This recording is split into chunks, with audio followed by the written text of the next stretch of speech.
Nevertheless, we know that even as our economy grows, there will be some among us that will need extra help.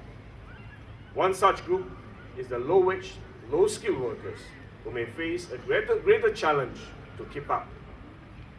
Our key programs to help the low-wage workers, low-skilled workers is Workfare.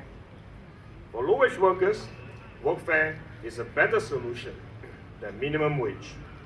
There's a full debate in Parliament earlier this year involving opposition MPs too, had already concluded.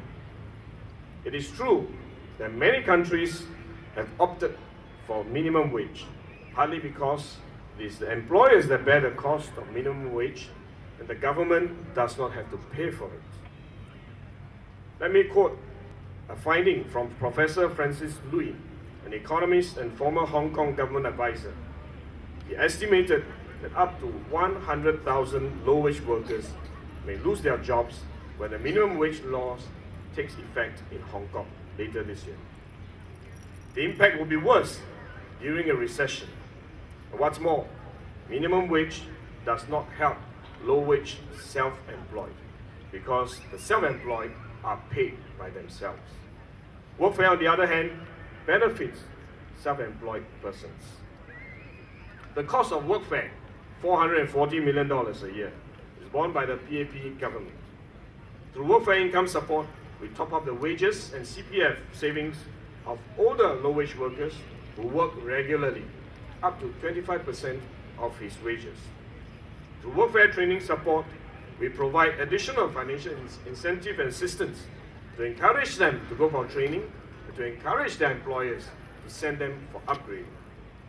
I recently gave an example of a 38-year-old lady who has benefited from Workfare. She received more than $1,200 from Workfare income supplement between 2008 and 2009. With the support from WTS, Workfare training support, she went for training and acquired new skills.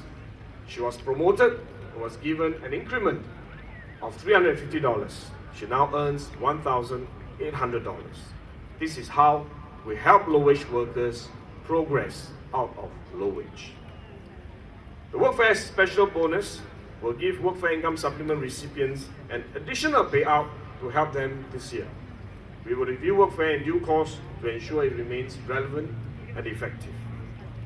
For the middle income workers, we have also helped improve their lives. We have announced that we will be raising the CPF salary ceiling to $5,000. This means that they will be receiving more CPF from their employers each month. We have also reduced personal income tax, which will benefit the middle income group. We will continue to study how we can help this group of workers more.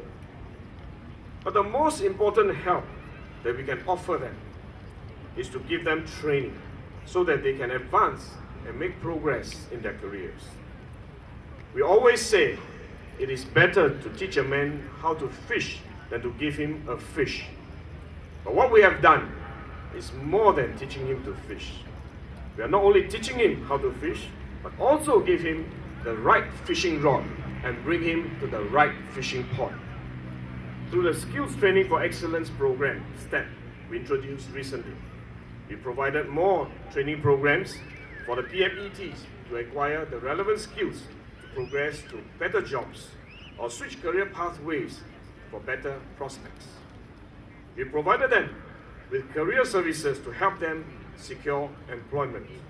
In addition, we will continue to bring in new investments and create new PMET job opportunities. This is like adding more fish into the pond so that there will always be fish in their fishing pond. We currently have more than 20,000 job vacancies for PMETs.